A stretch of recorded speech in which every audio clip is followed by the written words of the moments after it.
the organ harvesters of the border zone. Episode 1, The Van in the Ditch.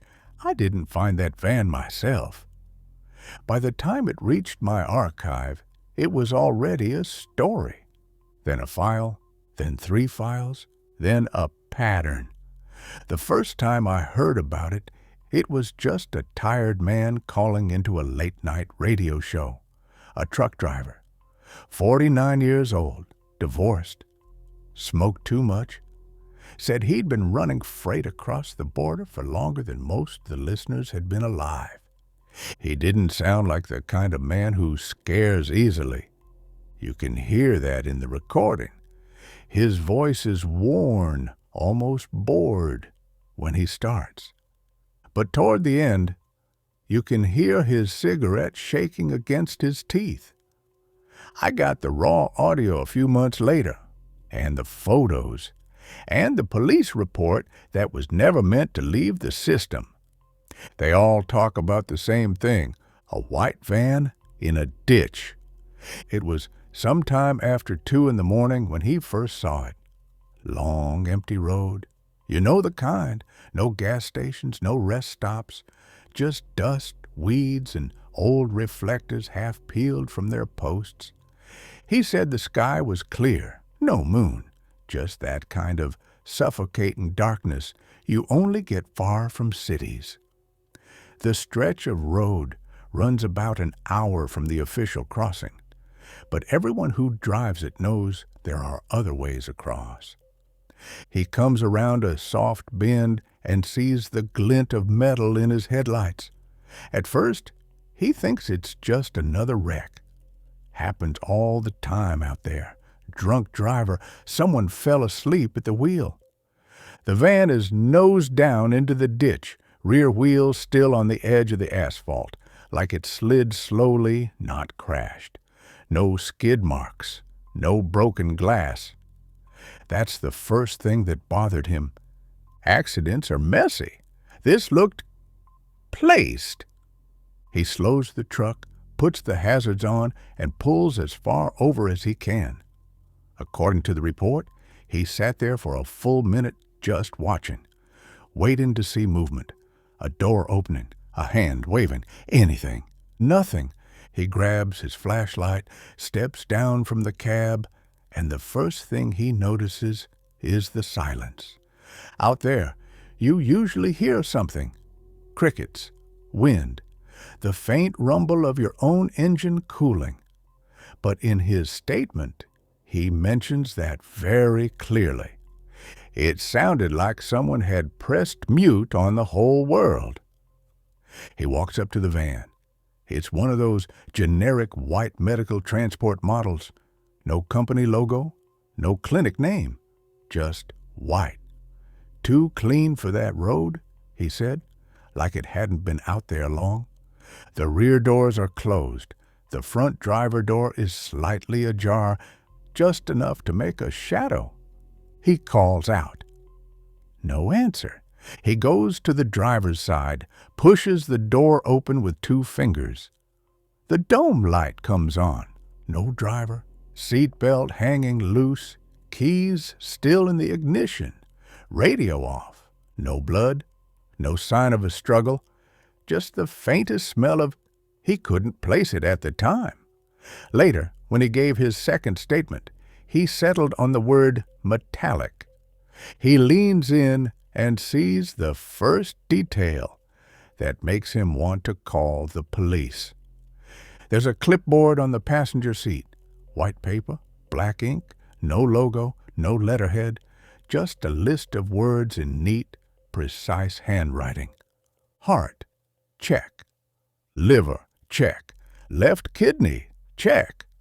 Right kidney. Pending. No names. No patient numbers. Just that. At this point, most people would have gotten back in their truck and driven away. But he was practical, not superstitious. He thought maybe it was some messed up medical joke. Maybe the van was stolen from a hospital, and he was worried whoever drove it might be lying hurt somewhere in the ditch. So he circles around to the back. The rear doors are locked.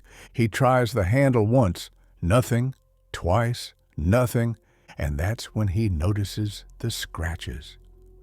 Around the inside edge of the door, where it meets the frame, the paint is worn down to bare metal in thin, desperate arcs. Not like a tool, not smooth, more like ragged, repeated impacts. Whoever was inside had tried very hard to get out. He backs away at that point. In his statement, he says, "I just wanted to call someone who gets paid to deal with this kind of thing." He walks back to the truck, climbs into the cab, reaches for the radio, and stops. Because when he looks in his side mirror, he can see the van, and now the rear door is slightly open. Just a crack. He swears it was closed before, locked tight. He's sure of it. But he also knows how the mind works in the dark, on empty roads, after too many hours awake. So he tells himself he must have imagined the lock being stiff. Maybe it wasn't fully latched. He takes the flashlight again. This time, he doesn't call out. He just walks back, slowly, careful not to slip on the gravel. The closer he gets, the more that metallic smell intensifies. It's not like gasoline, not like oil, more like old coins held too long in your hand, copper and iron and something sour underneath. He grips the handle, pulls the door open, and everything he tells the radio show, everything he tells the local police, everything I later read in the internal report, compresses into a single sentence. That van was not for moving patients. It was for keeping them still. The inside is wrong. It's not the usual stretcher cabinet oxygen tank arrangement. Instead, the floor is reinforced with metal rails. There are 4 mounting points bolted into the steel, one for each corner of what used to be a bed or a table or something in between. The rails are empty now. Whatever was fixed there has been removed, maybe in a hurry. There are restraints still attached to 2 of the bolts, thick, padded cuffs, heavy-duty buckles, stained a dark brown that didn't come from dirt. Plastic wrappers lie scattered across the floor, sterile packaging for syringes, scalpels, tubing, all torn open, all used. There's the cooler, too, one of those heavy-duty transport models, wide, deep, with industrial latches. The lid is open. Inside there's melted ice, tinged red, pooled around discarded plastic bags, coiled tubing, and a single label floating near the surface. The ink has run, but one word remains legible: Renal.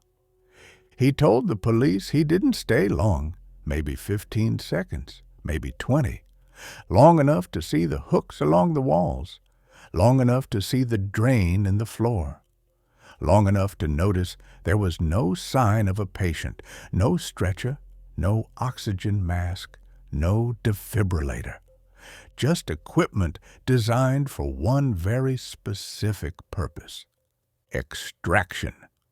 He backs away, almost falls, catches himself on the doorframe. Something wet smears onto his hand from where he grabs it. He doesn't look to see what. He just runs. The 911 recording is short. He's calm, but his breathing is clipped. He gives the mile marker, describes the van, tells them there might have been an accident. He does not mention the cooler or the restraints. He says only that someone's been doing something they shouldn't in there. By the time the police arrive, he's already back in his truck, headlights on, hazard still blinking. He says 2 patrol cars show up, then a third, then an unmarked SUV. They talk to him for a while, ask him to repeat his story 3 times. First the uniformed officer, then the sergeant, then the man from the SUV who doesn't show a badge and doesn't give a name. That last one doesn't write anything down. He just listens, watching the truck driver's eyes more than his mouth, like he's measuring something. Finally, they let him go. He drives on. He doesn't look in the mirror again. This should have ended there. An odd story, a creepy van, maybe a criminal operation, maybe an illegal clinic. People would speculate, forget, move on. But 2 weeks later, the truck driver gets curious. He takes the same route, same time of night, same stretch of road. And when he passes the bend where the van was, the ditch is empty. Not just the van, the ground. There are fresh tire tracks where the patrol cars must have been, but no sign of anything else. No dark stains in the gravel, no trampled weeds, no shattered glass, no discarded packaging that might have blown away. Nothing. Like the van had never been there. He calls the station that took his statement, asks about the incident. The officer on the phone can't find the report. Says maybe it's still being processed. Transfers him. Another voice, more official, tells him there's no record of an abandoned medical vehicle on that road in the last month. He hangs up. A week later, when the story appears on late-night radio, he uses a fake first name, keeps the location vague, says just enough to let people imagine the rest. And that would have been the end of that, except someone was listening. I didn't hear it live. The audio came to me later, packaged with a neat little summary from a station intern who thought it sounded like one of your files, grandfather. They were right, because when I went looking, I didn't find an official report about a van in a ditch on that road on that night. But I did find something else, a registration log for a government-authorized medical transport vehicle, white, no logo, cleared to operate in that corridor. It had been reported retired from service 6 months before the truck driver ever saw it. Yet there it was, in the log, active, valid, marked with a single note in a field most people never scroll down far enough to see. External contractor, use only. The contractor field was blank. The plate number field was blank. The driver ID field was blank. But the usage record wasn't that night. Right down to the window of time when the truck driver said he saw it, there was a single entry attached to the ghost van. Route, border zone corridor. Status, in transit. Purpose, biological material transport. Cargo, redacted. At the very bottom of the page, one last field. Disposal, not required. Someone had gone to great trouble to make that vehicle untraceable, and yet they forgot to remove one small, insignificant line from the system, one little fragment of a paper trail, just enough for someone who was looking to ask a question if the van was supposed to be empty, if it was officially retired, if there was no incident to file. Then why did a tired truck driver, with nothing to gain and no reason to lie, stand in the dark by the side of that road and smell blood? Because whatever that van was built to do, whoever it was built for, it was never meant to end up in a ditch where ordinary people could see inside. And that was just one van, one night, one road. Next episode, we'll talk about what happens when it's not just one. Episode 2, The Ones Who Disappear. The van was just a doorway. Most people who heard that truck driver's story thought it ended with him. A strange night, a medical van that shouldn't exist, a smell nobody wanted to think about for too long. But stories like that don't fall from the sky. They grow out of something. If you follow them far enough back, you always find the same thing waiting. People who disappeared, and a system that pretended not to notice. The official numbers are clean. You'll find them on glossy PDFs, on charity websites, in small, neat tables, sorted by year and region. Missing in transit. Unaccompanied minors lost in movement. Presumed crossings. Such gentle words. Tiny labels pinned over something that looks very different when you stop looking at numbers and start looking at names. A mother doesn't say her son is lost in movement. She says he was here, and now he's not. Some months after the van story entered my archive, I started comparing lists. Not because I wanted to, because someone pushed them under my door. No return address, no signature, just a brown envelope with photocopies inside, local flyers with faces and first names, church bulletins asking for prayer, grainy photos pulled from old phones, handwriting that gets shakier the further you read down each page. On the last sheet, a note in English. You collect stories. Collect this. So I did. I cross-referenced the handwritten names with press articles, police databases, NGO reports, the kinds of spreadsheets you're not supposed to see unless you're on the inside. And a pattern started to form. They weren't tourists. They weren't elderly. They weren't sick. They were almost all the same, male and female, young, healthy, working age, strong hearts, fresh lungs, intact kidneys, the kinds of bodies that show up in the ideal donor fields of medical guidelines. I'm not saying that's what happened. I'm just telling you what they had in common. One case kept resurfacing in different formats, sometimes as a name in a list, sometimes as a worried post on a forum, sometimes as a single sentence in a regional newspaper that never saw a second edition. 23 years old, we'll call him Mateo. He left with a small group, relatives, neighbors, people from his district who'd heard there was work on the other side, fields to pick, construction sites, kitchens. The path they chose wasn't official. None of them could pay the official way. They followed a guide someone's cousin swore by. There's always a cousin, always a man who knows the route. It was supposed to be 2 nights walking, 1 river crossing, then a pickup truck hidden among the scrub to carry them the last leg. They never reached the truck, at least not the one they thought. Out of 9 people, only 1 came back. He wasn't supposed to. He wasn't even supposed to be alive if you believe what they did to him.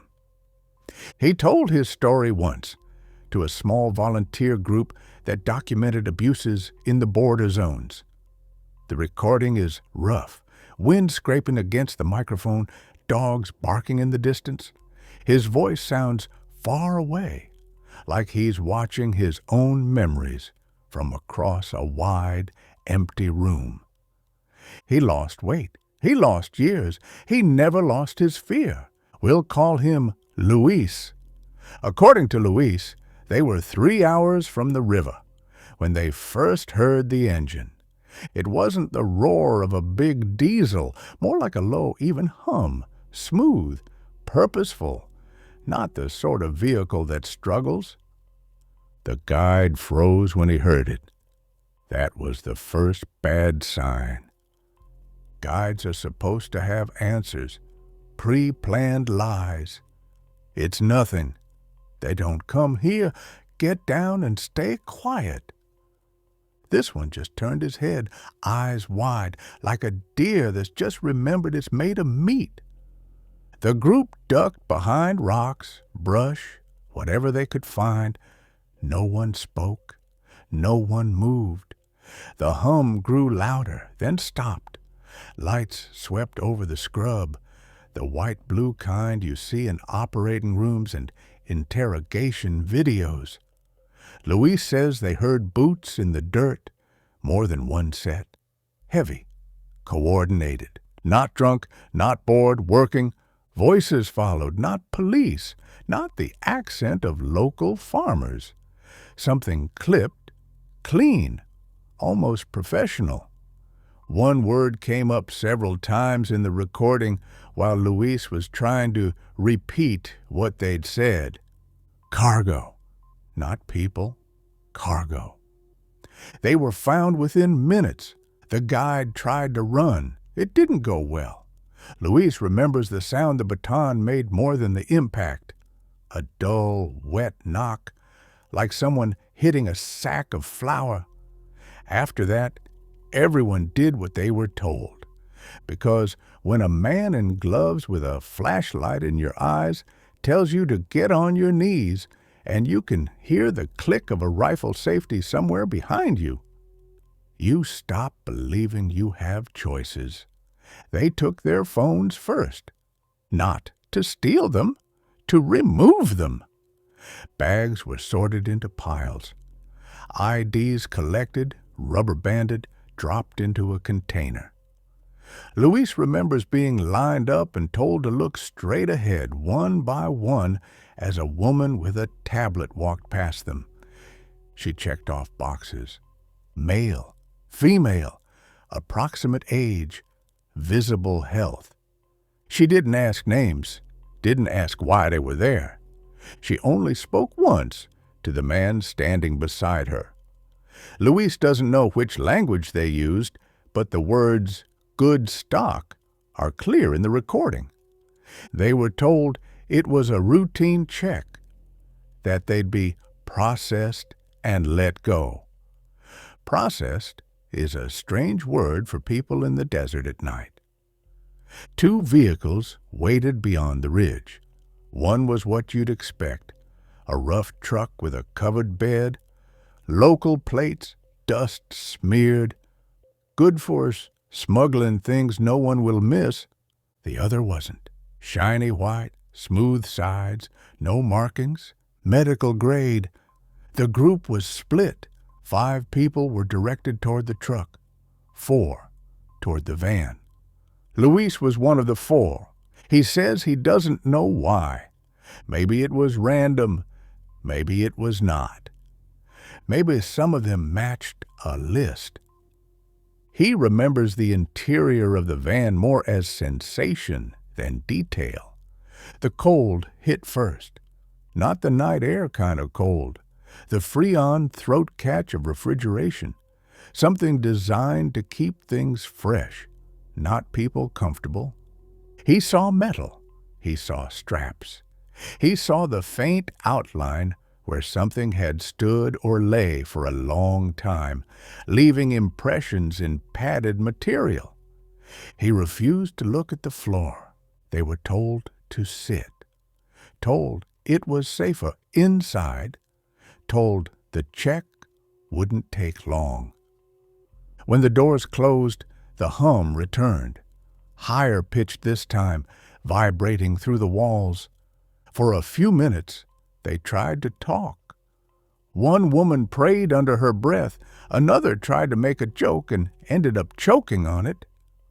Luis stared at the ceiling and counted his heartbeats.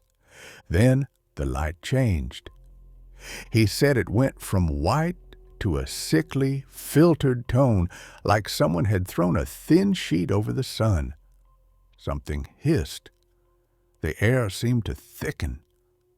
He doesn't remember anything after that for a long time. The interview transcript skips 11 minutes. When he comes back, everything is different. He's flat on his back, not on a stretcher, on metal. no cushioning, no kindness. There's a pressure on his chest, something tight around his right arm, a sucking feeling in his throat like he's been breathing through a straw for too long. He tries to move and realizes his wrists are restrained. The soundscape is medical, but wrong. No beeping monitors, no ambulance chatter, just the clink of metal instruments, the faint chime of glass vials, the mutter of low voices, and under it all, the rhythmic thump of his own pulse pounding in his ears. He keeps his eyes closed. That might have been the only choice he made that night. He hears someone say a word he'll never forget. Harvest. He's not fluent in their language, but that word doesn't need translation. It belongs on farms, in fields, paired with crops, or apparently with people. There's a hand on his chest, fingers pressing along his ribs, counting. Another voice says something like, "Good shape and no scars." He feels tape on his skin, cold swabs, the drag of a marker drawing lines he'll never see. Then someone says a number, not his name. A number. He waits for the pain. It never comes. He feels pressure. He feels movement. He feels them doing something to his arm, to his side. But it's far away, as if they've moved his body to another room and left his mind behind. Sedated enough not to scream, not enough not to remember. At some point, one of them notices his eyes aren't fully closed. He hears a soft click. The chemical taste in his throat deepens. The lights behind his eyelids bloom into something bright and shapeless. He slides under. When he surfaces again, it's raining. He's on the roadside, the real roadside this time, not the desert, not a camp. A highway drainage ditch with plastic bottles and weeds. He's still alive. That's the first shock. The second is that nothing hurts the way he thought it would. His chest aches, his head spins, his right arm is bandaged from elbow to shoulder. There's a heaviness in his gut he can't explain, but nothing is open, nothing is screaming. Whoever did whatever they did wanted him intact. For now, there's a card in his pocket, white, plastic, no name, just a QR code and a single line of text in a language he barely knows. He shows it during the interview. The volunteers scan it on a cheap phone. The code leads to a web portal meant for doctors. The welcome text is in English this time. Donor registry. Post-operative follow-up. Luis doesn't remember registering. He doesn't remember giving consent. He doesn't remember arriving at any clinic. Yet, according to that portal, he has an ID number. He has a file. The file confirms that one of his kidneys is no longer with him. He didn't know for sure until that moment. His hand flies to his side while they read it. He swallows a sound that wants to be a scream. The portal shows a surgery date, a survival probability. A field for donor compensation left blank.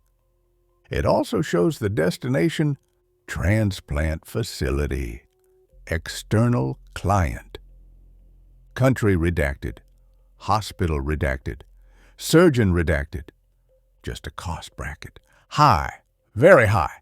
Luis was not supposed to see that page. Donors don't normally wake up in ditches. They don't normally live long enough to find volunteer groups with second-hand laptops and cheap internet. They don't normally become witnesses. Yet here he is, breathing into a microphone, telling people sitting in a cramped room with peeling paint that yes, there was a white van. Yes, There were professionals. Yes, this was not some back alley butcher with a kitchen knife. It was organized, clinical, efficient, harvest, not murder, at least not immediately. You might ask, if there are so many missing, why aren't there more survivors like him? That's a fair question. Maybe there are. Maybe most of them don't talk. Maybe some tried and were told, very politely, to stop. Or maybe he wasn't supposed to survive at all. Maybe they made a mistake. Maybe they assumed his body would fail before he could cross a border, reach a phone, spell out what external client means. Or maybe someone let him go. You'll find as we continue this story that there are cracks in the machine, patterns of mercy that don't fit with profit. Every chain has a weak link. Every structure has a point where someone has to look another human being in the eyes and decide whether they're cargo or something else. Sometimes they choose wrong. Sometimes they choose human, and that's when stories leak out. Like a white van in a ditch, like an ID number on a donor registry that was never supposed to exist, like a scared man in a cramped office, showing strangers the scar the surgeons left behind and whispering, "I think they were going to come back for the rest of me." When I mapped the disappearances along that route, names, ages, last known locations, and overlaid them with unofficial reports of unmarked vehicles, routine checks, and temporary roadblocks that never made it into any log, the clusters almost aligned. Not perfectly, just enough to make you wonder why people keep vanishing in the same corridors where ghost vans and medical transports drift in and out of existence. Next episode, we'll talk less about the ones who vanish and more about the companies that make a great deal of money when they do. Episode 3, Biomedical Unit 14. There's a rule I've learned after a lifetime of collecting the stories people try very hard to bury. When something terrible happens in the shadows, there's always a company that profited from the darkness. Sometimes the company is dead. Sometimes it's alive, but pretending to be dead. And sometimes, my favorite kind, they're officially alive, but unofficially missing. Like Biomedical Unit 14. That wasn't their public name, of course. Corporations prefer friendlier images. Northbridge Health Logistics, Evergene Transplant Services, International Tissue Transport Solutions. Smiling logos, clean websites, promises about saving lives through innovation.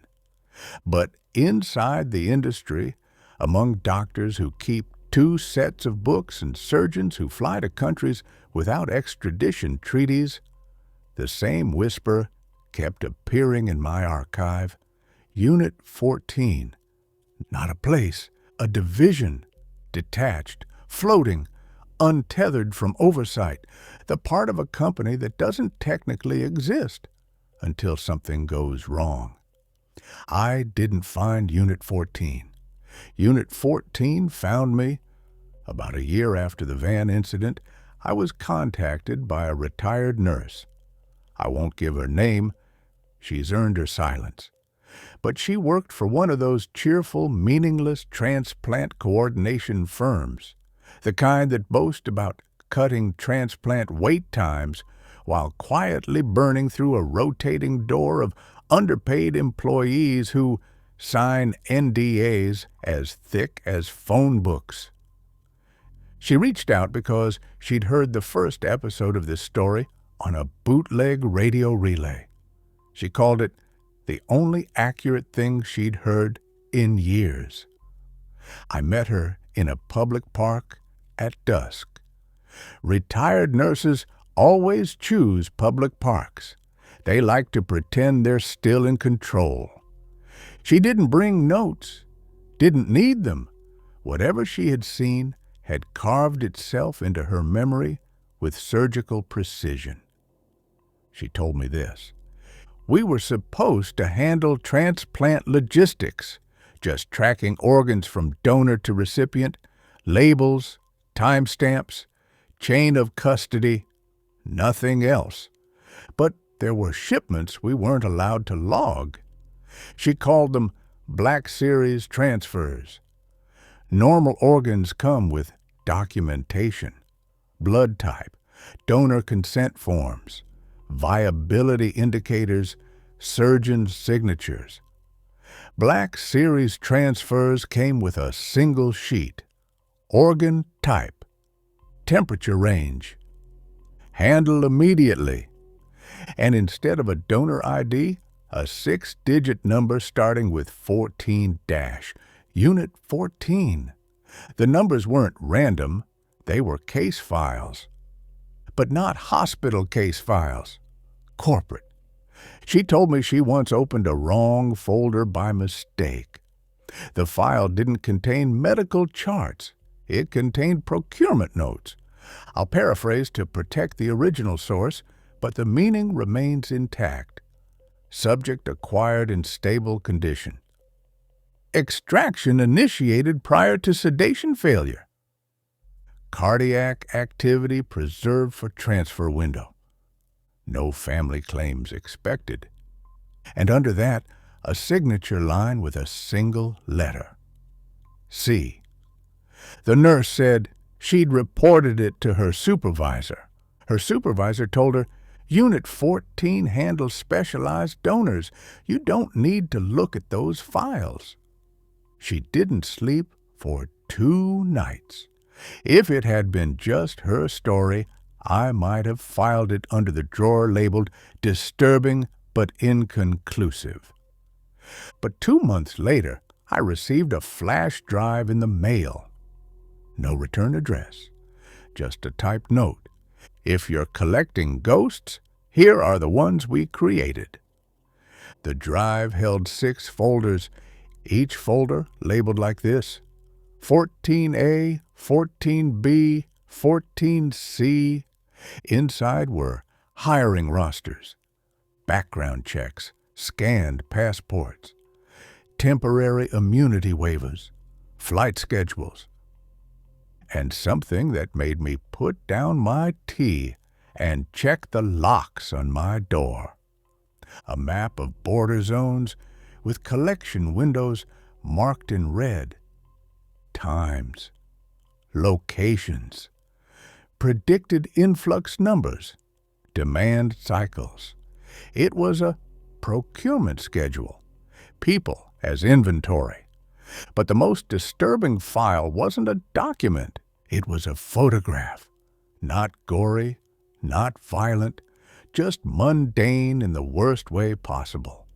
A metal table, a stainless steel room, a person lying on their side, facing away from the camera. Surgical drapes cover most of their body, but the visible skin is intact. No incision, no blood, no trauma.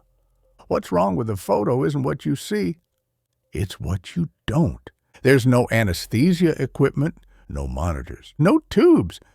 Yet the timestamp indicates the extraction was marked as complete, meaning whatever they took it, without leaving visible evidence.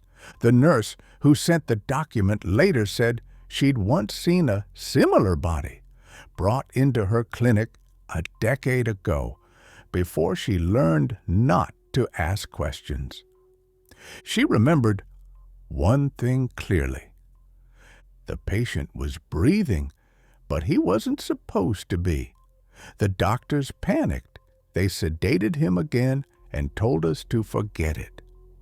She tried to report it. The complaint vanished. The patient's file vanished. The patient himself vanished. She left the company a week later, but Unit 14 didn't leave her. For years afterward, whenever she applied to new jobs, the same thing happened.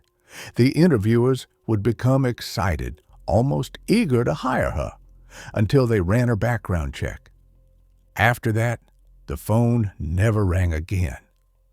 She believes Unit 14 blacklisted her. I believe they simply marked her as someone who had seen too much. So I dug deeper. Every company has mergers, acquisitions, restructuring. Northbridge Health Logistics had a dozen over 15 years. I followed the money. Like all the good investigators say is the secret. Here's the thing about money. It tries to hide, but it always leaves fingerprints.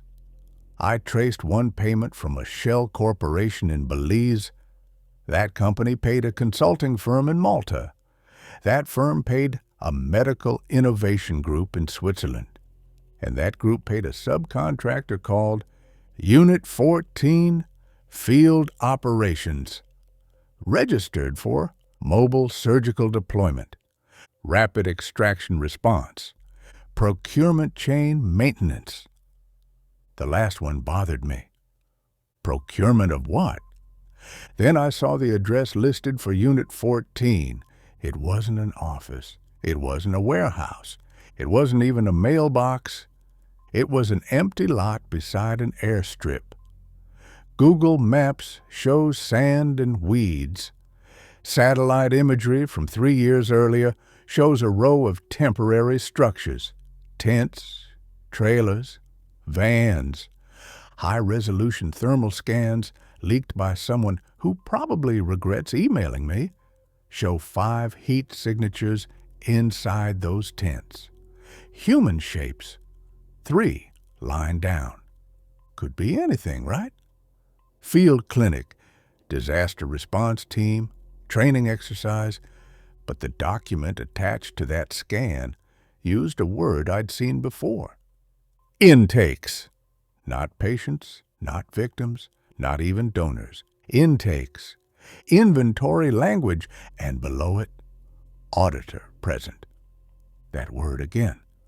Whoever the auditor is, their presence meant something significant was happening. Something that required expertise, authority, and secrecy. When you see a ghost once, you wonder if you imagined it. When you see it twice, you question yourself. When you see it 3 times, you start to understand that it isn't a ghost at all. It's a system. A system designed to move quietly, efficiently, invisibly, through border zones, through medical networks, through financial pipelines, through human lives. A system where a van in a ditch, a missing person, a retired nurse's insomnia, and a 6-digit number on a forgotten spreadsheet all point to the same place. Unit 14 has been operating for years, maybe decades, and they're not improvising. They're following a protocol. Next episode, we'll look at why that protocol exists and who is willing to pay fortunes to keep it running. Episode 4, The Market That Never Sleeps. If you want to understand why Unit 14 exists, why anyone would spend millions on unmarked vans, fake clinics, mobile surgical teams, and intakes that never make it into any public database, you need to understand the marketplace that feeds them. Not the legal one, not the hospital wait lists, not the tearful families hoping for a call in the middle of the night, not the surgeons whose hands shake every time an organ arrives late or damaged. No dash.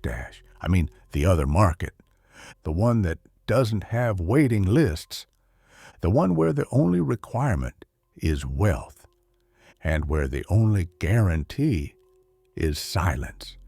Organ trafficking isn't a myth. Governments won't say that out loud, but they also won't deny it directly. They use soft language, phrases like unsanctioned transplant tourism, unregulated procurement pathways, anomalous donation sources. You have to admire the creativity. People go missing. Bodies are found cut open with alarming precision. Entire villages lose young adults overnight. And some committee somewhere calls it an anomaly. If you dig deep enough into public health statistics, you find something curious. Every year, across multiple wealthy nations, the number of transplants performed is slightly higher than the number of documented donations. Not by much, never enough to draw headlines, just enough for someone to quietly ask, where did the extra hearts come from? The extra corneas? The extra kidneys? The reports call them supplemental sources. Supplemental to what, exactly? There was an email thread on the flash drive I received, buried deep, encrypted, mislabeled as holiday schedule. It included a list of organ requests, nearly all from private clinics. Heart, age 18 to 25, male preferred. Liver, high viability, urgent. Kidneys, matched set, any sex. Pancreas, low risk, surgical window. Full harvest package, expedited. That last one made me choke on my tea. Full harvest package. A person reduced to a bundle deal. The thread includes negotiations. Brokers fighting over turnaround time. A doctor arguing that a liver should cost more if taken from a living donor because survival improves warm extraction rates. A reply from someone marked only as C, the same initial from Unit 14's procurement files. Premium clients expect fresh. If your facility cannot guarantee viable warm transfers, we'll redirect to contract site B. Contract site B. I'll let you imagine what that means. You're probably wondering what kind of people pay for organs this way. That's the uncomfortable part. Because it isn't just the cartoonishly evil, not just oligarchs with private armies, not just cartel lords or aging despots. Some of the payments, carefully hidden behind 6 layers of shell companies, come from biotech investors, retired politicians, corporate executives, philanthropists, individuals who appear smiling on magazine covers, university donors, high-profile charity board members, the sort of people who lecture the rest of us about ethics. Unit 14 didn't invent this market. They simply professionalized it. The next piece of the puzzle came from a whistleblower who used a cafeteria Wi-Fi network to send me an audio clip. I don't know his name. His email was deleted minutes after he used it. He never contacted me again. The clip was short, 30 seconds. A phone recording, voices echoing in a hallway tiled with expensive acoustics.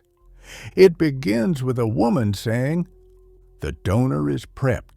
Client confirmed payment.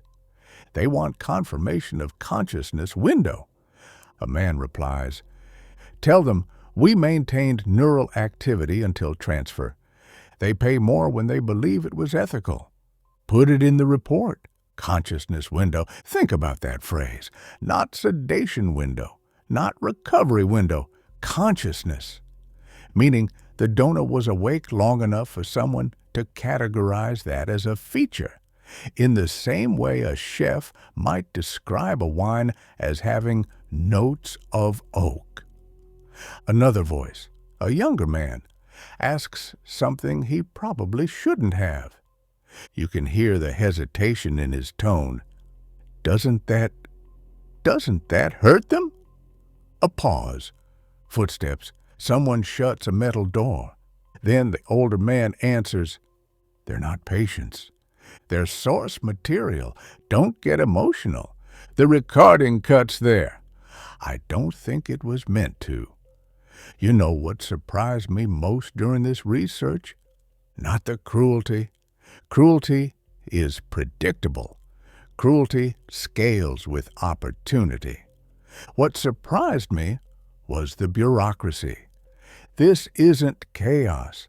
This isn't desperate criminals with scalpels and ice coolers. This is a structure, a supply chain. There are collection agents, medical auditors, logistic coordinators, financial liaisons, surgical contractors, client handlers, disposal supervisors. There are forms. There are quotas. There are case numbers. There are compliance officers who exist solely to erase noncompliance. One document, a redacted operations memo, mentioned something that made me pause. Annual review, donor stability program. Donor stability program. Those three words do not belong together. The memo outlines key performance indicators, reduced spoilage incidents, lower pre-extraction fatalities, extended viability windows through controlled oxygenation protocols, decreased donor resistance. I read that last one twice. Decreased donor resistance. A polite way of saying, make them compliant. Willing? Unwilling? It doesn't matter, just compliant. But the darkest detail wasn't in the memos or the emails. It was in the financial reports. Unit 14's revenue didn't come from one country or even one continent. Payments came from Dubai, Singapore, Zurich, Toronto, Sydney, Tel Aviv, London, and several small islands known for banking secrecy. This is global. This is coordinated, and someone out there is making sure the machine runs without interruption. No matter how many vans end up in ditches, no matter how many survivors like Luis crawl out with missing organs and shaky testimonies. The market cannot sleep because the clients don't wait. A heart has a time window. A kidney has a shelf life. A liver deteriorates the moment it leaves the body. Every delay is money lost. Every ethical question is time wasted. So the machine eliminates both. There was one last document in the financial folder, emailed internally from a CFO to the board of directors, marked strictly confidential. It reads, client demand rising, inventory insufficient, requesting expansion authorization for additional procurement routes. Recommend activating collectors. Collectors. That word again. Always the same context. Always tied to expansion. Always appearing just before bodies start showing up in places they shouldn't be. It told me something important. Unit 14 doesn't just harvest organs. They scale. They adjust. They operate like a corporation adapting to increased demand with contractors, infrastructure, logistics, and somewhere out there, a van in a ditch isn't an accident. It's a supply chain failure, the kind someone will correct with brutal efficiency. In the next episode, we'll step inside one of the places these operations used when things went off-book, a farmhouse, a basement, and a recording that someone somewhere never meant to be heard. Not by the police, not by the public, and certainly not by you. Episode 5, The Farmhouse Basement. There's a particular kind of silence you find in rural places. not the peaceful kind, the oppressive kind, the kind that presses against the windows, settles deep into the soil, and waits. When border agents stumbled onto the farmhouse, they weren't looking for anything unusual, not officially, anyway. The report says they were following up on a noise complaint. A noise complaint. In a region where the nearest neighbor lived 11 kilometers away.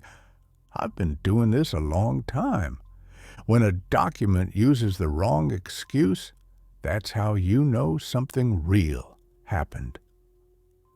The farmhouse sat alone at the end of a dirt road, half-collapsed porch, dust-coated windows, paint worn to raw wood. From the outside, it looked like a place abandoned decades ago. Inside, it was very much in use. The agents found the front door unlocked, living room untouched except for a thin film of dust, kitchen empty, upstairs rooms stripped to their frames. But the smell was strongest near the back of the house. Metallic, sharp, chemical, like cold steel left soaking in old blood. One agent described it later as standing in a butcher shop. But the meat was wrong. They found the basement door half hidden behind a cabinet that looked recently pushed aside. The lock had been removed, not broken, just removed, unscrewed cleanly from the wood. That suggested two things. Someone wanted easy access. They didn't plan on leaving the door unlocked for long. The stairs creaked under their boots. The smell grew heavier with every step, so thick it clung to their clothing. Their flashlights swept the walls first. Hooks, not decorative ones, industrial ones, fixed into wooden beams at shoulder height, spaced evenly like something was meant to hang in rows. Opposite them, a line of metal tables, surgical grade, stainless steel, not something you find in an old farmhouse unless someone put them there deliberately. One table was stained a dark, almost black color. Dried fluid pooled around its edges, forming a crust that cracked under the light. There were restraints on the legs, thick, padded, stained. A bowl of used instruments sat beside it. Forceps, clamps, scalpels, some wrapped in crumpled packaging, some not. None of the instruments were rusted, meaning they had been used recently. But the worst thing wasn't the tables, or the hooks, or the drains cut into the concrete floor. It was the freezer, a walk-in unit. Too large for personal use, industrial. Power line rerouted directly from a generator outside the window. The door was slightly ajar, not enough to see inside.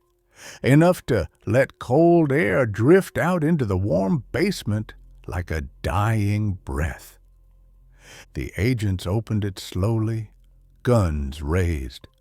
Inside were stacks of labeled bags hanging from rails, each one tagged with a date, a code, a temperature range, and a letter corresponding to an organ type. But none of the labels included donor names, just numbers, people reduced to catalog entries. At the bottom of the freezer was a tray with a single sealed container, fogged from the cold. On its lid, written in marker, "Return, do not process." Do not process, meaning someone rejected the organ, not because it was obtained illegally, but because it was low-quality merchandise. The reports don't say which organ it was.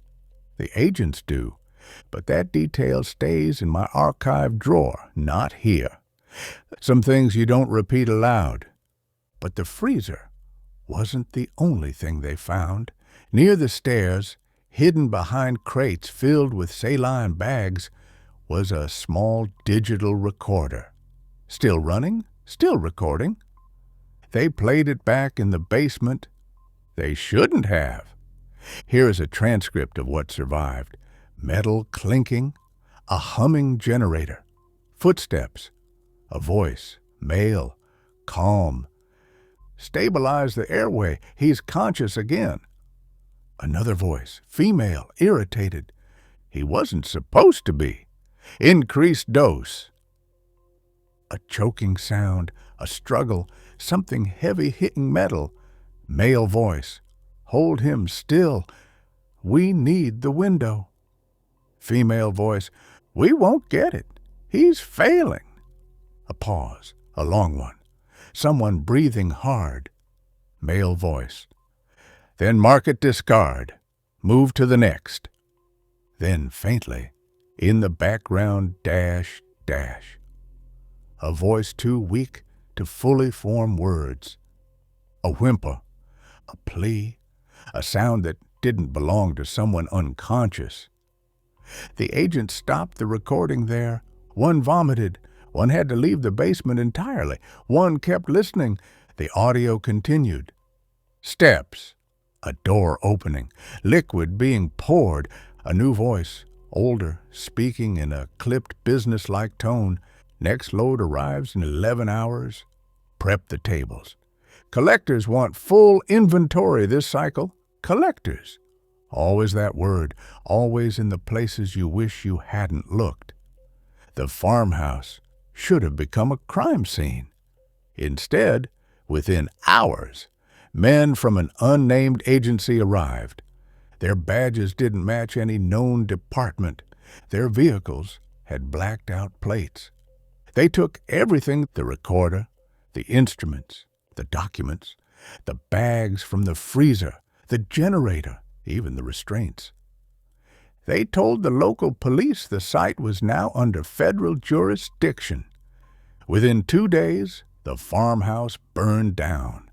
Electrical fault, they said. No survivors and no evidence except one of the agents had copied the audio file onto his personal phone before handing it over. An act of defiance, or guilt, or fear. He sent that file to someone he trusted, and that someone sent it to me. What bothered me most wasn't the horror of the basement. It wasn't the equipment. It wasn't the cold, methodical way those voices spoke. It was the timing. 11 hours. Not sometime tomorrow. Not when they're ready. A precise scheduled delivery like livestock. Like shipments. Like a supply chain. Someone was moving human beings with the precision of freight. The farmhouse was just one node in a network, a temporary site used before larger transfers, a spoke in a wheel that never stops turning. And the mention of collectors confirmed something I'd only suspected before. There are people whose job isn't to perform the surgeries or run the clinics or pay for the organs. Their job is to collect, to find the bodies that meet the criteria, to gather them, to deliver them, and judging by the calm, efficient tone in that recording, they'd done it many, many times. Next episode, we look at the collectors themselves, who they are, where they came from, and why anyone who sees their faces never seems to speak again. If they're human, they're the kind that forgot they were. Episode 6, The Collectors. Every system has workers you never meet, the ones who turn the gears you're not supposed to know exist. In most industries, they're invisible because their jobs are dull. Logisticians, analysts, warehouse clerks. But in the world we're exploring, in the network that fed Unit 14, the invisible workers weren't boring. They were terrifying. They were the collectors. And if the farmhouse showed us what they delivered, the next part of this story shows us who they are, or rather, who they choose to be. The name collectors appears sparingly in official documents, never alone, always as a footnote, a code, an abbreviation, CTEAM, Collection Unit, C14, External Retrieval Field Reclamation. That last one made me pause. Reclamation, a word normally used for land, or scrap metal, or property seized by debt collectors, not people, never people. But the collectors don't seem to share that distinction. Most testimonies describing them come from whispers along the border. People who escaped, families who saw lights in the night, men who claim they were checked the way cattle are checked before sale. Descriptions vary in detail, but the structure is consistent. 1. They arrive without warning. 2. They move with purpose. 3. They leave nothing behind. One survivor described them as calm men, no emotion, like they weren't choosing anything, just following instructions that had already been made somewhere else. Another said, they looked through us, not at us, like scanning a barcode. The most unsettling account came from an old man, half blind, half drunk, fully traumatized, who claimed he saw the collectors pull 3 young men from a truck near an abandoned school building. When asked what stood out most about them, he said, they didn't speak. Not to each other, not to the boys. They didn't need to. They already knew who matched the list. A list, always criteria, always selection. But let me tell you how I first encountered a collector. Not in person, thank God. If I ever see one in person, this series might end on episode 6. I found him in a photograph. The image was attached to an anonymous email, grainy, night vision green, time-stamped but without location data. It showed a group of men unloading something from the back of a civilian truck, not instruments, not bags, people. 3 figures, blindfolded, hands bound, still alive, judging by the posture, the tension in their muscles. Standing beside them was a man wearing what looked like a medic's vest. No insignia, no badge, just a dark patch sewn where a name should have been. His face was half turned away, but the photographer managed to catch the side of his jaw, the shape of his ear, part of one eye. Cold, flat, unblinking, like someone who'd stood in that exact position hundreds of times before. At the bottom of the email was a single sentence. Your van wasn't an accident. Meet the one who was supposed to collect it. I tried reverse image search. Nothing. I tried checking uniform registries. Nothing. I sent the image to contacts in private security circles. 4 people responded. 3 said they didn't recognize the attire. The 4th responded with, "Do not email me again."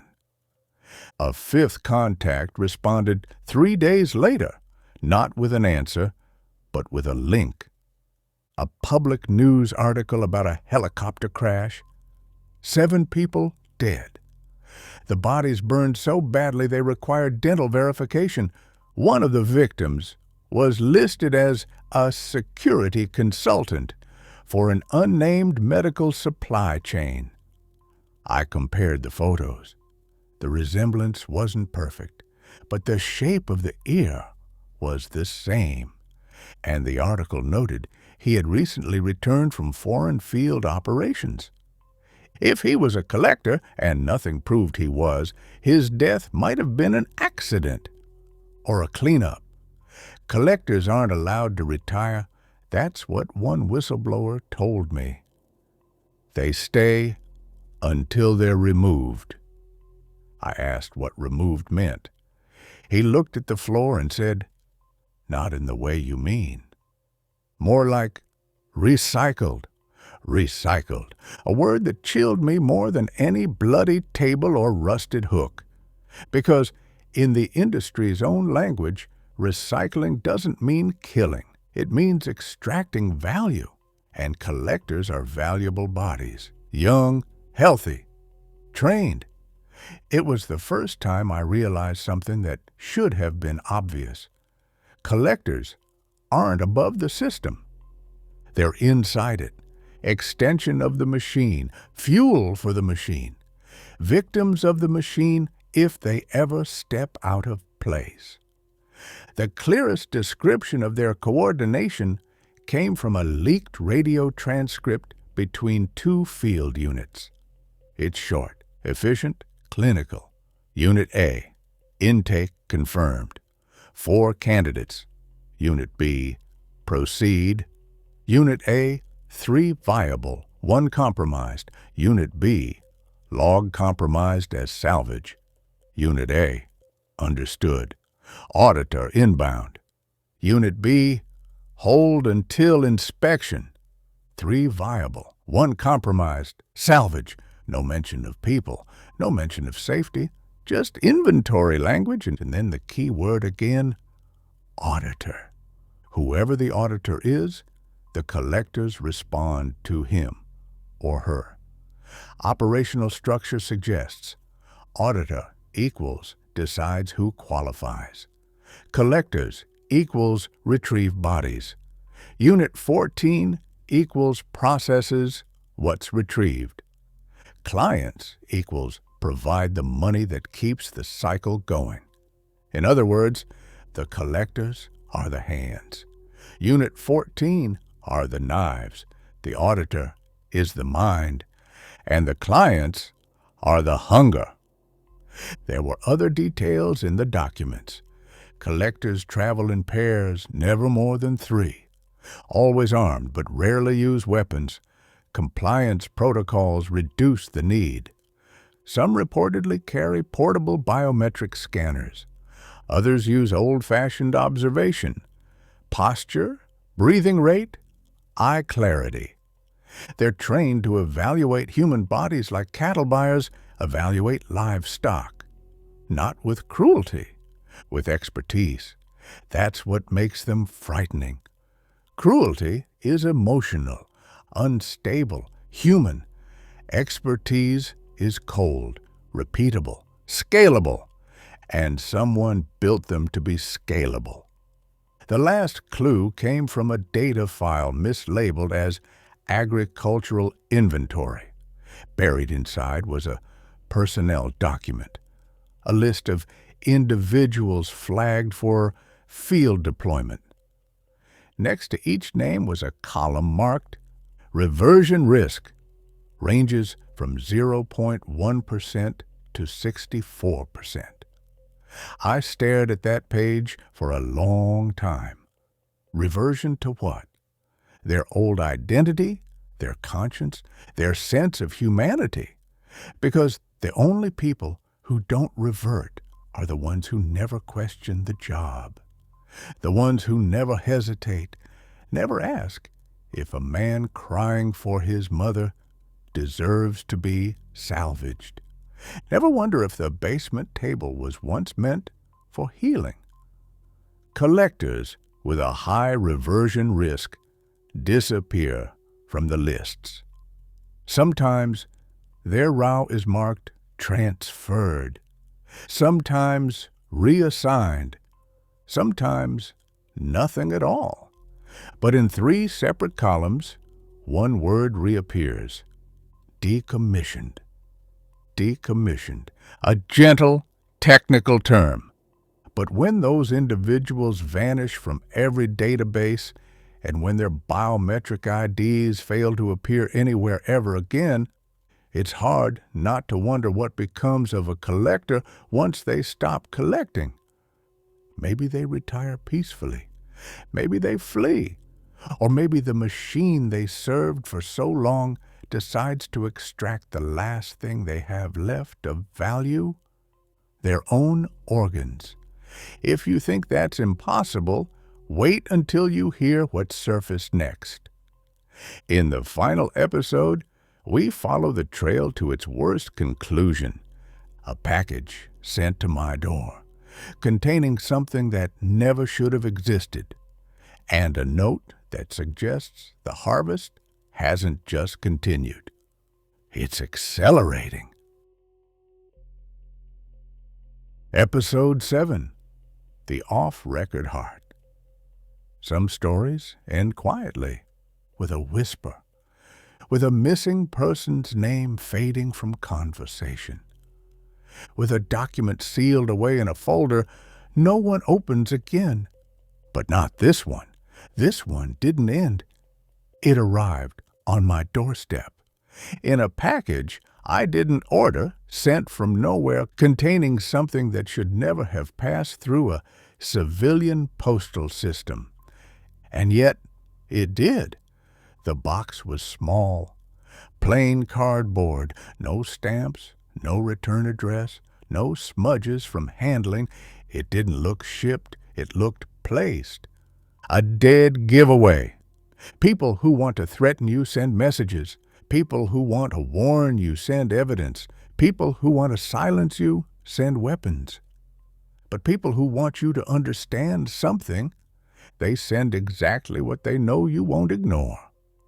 Inside the box was a smaller insulated container, medical-grade foam, packed the way organ couriers pack biological shipments. I've seen dozens of real ones in my life. This one wasn't real.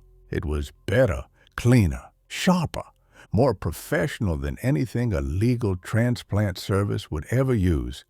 On the lid was a strip of red tape printed with a single line, "Disposal not required."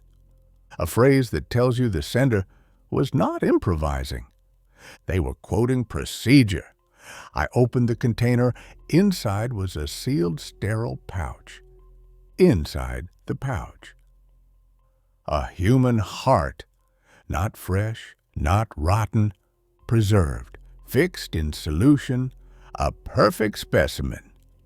But the preservation wasn't the horrifying part.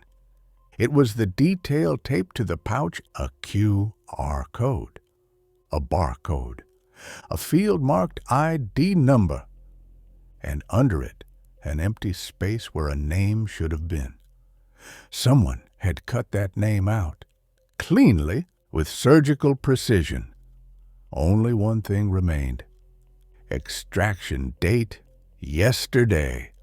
Not figuratively, not poetically, literally, yesterday. Whoever sent this was telling me, this isn't history you're investigating. This isn't an old operation. This is happening now, right now, and someone wanted me to know it. There was a second envelope under the container, thin, folded, smelled faintly of ethanol. Inside was a single sheet of paper. No heading, no signature, just 3 lines. You missed a site. You missed a route. And you're not looking high enough. Below the message were coordinates. Latitude, longitude, a place that, on most maps, looks like nothing. A stretch of dusty road near a restricted industrial zone, a place where people don't go unless they work there. I went. I shouldn't have, but I did.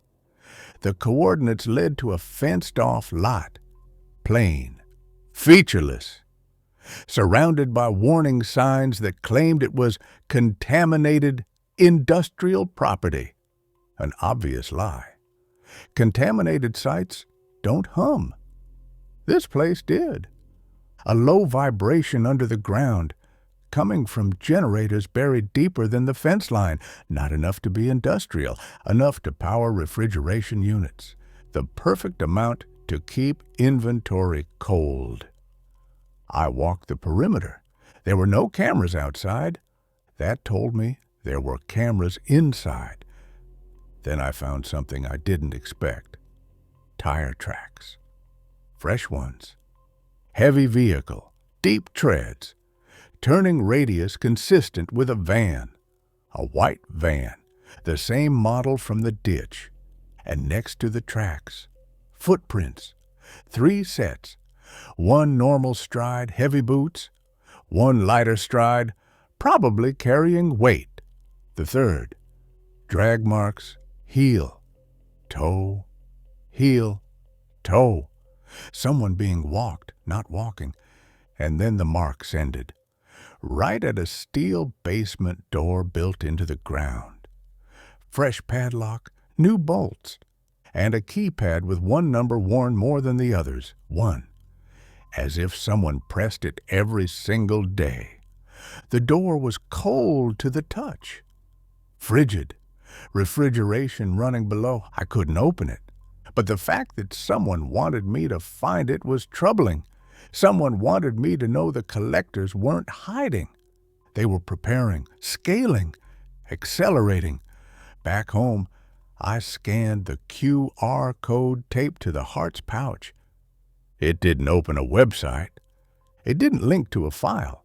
It opened a directory for a medical logistics company, a back-end portal, a place only employees with clearance should have access to. The heading read, Donor Registry, External Pool. External pool, meaning off-record, meaning untraceable, meaning never existed. Next to the extraction date was a field, client delivered, yes, delivered, meaning the heart in my possession wasn't the original one collected, meaning the recipient somewhere in the world already had their transplant, already owed their life to a system that kills to keep the wealthy alive, meaning the heart in my hands was a copy, a decoy, a message. The machine was telling me, you think you've uncovered us. You haven't even reached the threshold. Below that was one final field, remaining stock. 3. Stock. 3 more bodies, alive or not alive, somewhere beneath a metal door in the desert, waiting to be processed. Because, to the system, they're not people. They're inventory. There was one last thing in the package, a second pouch. Empty. Same type as the one the heart was sealed in. But instead of a barcode, it had a blank white label, untouched, waiting. The note next to it read, Donor pending. No name, no number. Just 2 chilling implications. The machine has identified its next donor. Someone wanted me to know that the next one has not been harvested yet, or worse, ... that the pouch is for me, a warning, a threat, or an invitation to stop. I didn't, because if they wanted me dead, they wouldn't send me a blank pouch. They'd send the collectors, and I wouldn't be recording this. I returned the heart to the authorities in a way they couldn't trace back to me. But I kept the envelope and the coordinates and the knowledge that somewhere out there under the soil behind reinforced doors, men in sterile vests and blank expressions are still following schedules, still performing their roles, still waiting for their next window. Somewhere out there, the auditors are making decisions. Somewhere out there, Unit 14 is writing new procurement codes. Somewhere out there, someone is pressing order on a human organ, confident the system will deliver. Because it always has. Because it always will, unless someone forces the machine to choke on its own silence. But that isn't my job. I'm just the storyteller, the collector of stories, not the collector of bodies. Someone else will have to decide what to do with what I've uncovered here. As for me, I'll keep the lights on tonight And if the generator hums beneath the floorboards, I'll know the collectors aren't far behind.